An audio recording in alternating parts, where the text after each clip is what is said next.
ডরে চোটে দেখলাম ২-৬ জন দৌড় মারে যাইতেছে গা, লুঙ্গি উড়ে যাইতেছে। আমি এই ২ বার দেখলাম, জীবনে একবার পুরান ঢাকায় দেখছিলাম, জীবনে খালি শুনছি লুঙ্গি তুইলা বলে মানুষে পেশাব করে। একবার আমি বাস্তব দেখছি পুরান ঢাকায়, মদ খাইছে তো মাথা ঠিক নাই, লুঙ্গি উঠাইয়া রিং পিস্টন কল কবজা বল ব্যারিং বাইর করিয়া নাট বল্টু বাইর করিয়া আর এক বেটার ওয়াল ভিজাইতেছে। আর পুরান ঢাকার ভাষায় কইতেছে, আজকে মুইটা ভিজা ভালাম, পুরা দেশ বাঁচাই দিম।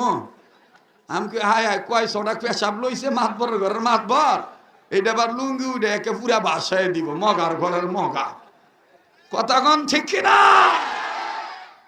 মদ খাইলে মন বেতাল হয় না অনেকে। তা আজকে আবার দেখলাম তো অনেকে লুঙ্গি উঠাইয়া দেখতাছি হরস তরফ করে দৌড় মারতাছে। তাইছিলি কি তো, হ্যাঁ, এই দুনিয়া তো থাকার জায়গা না, এই দুনিয়ায় কেউ চিরদিন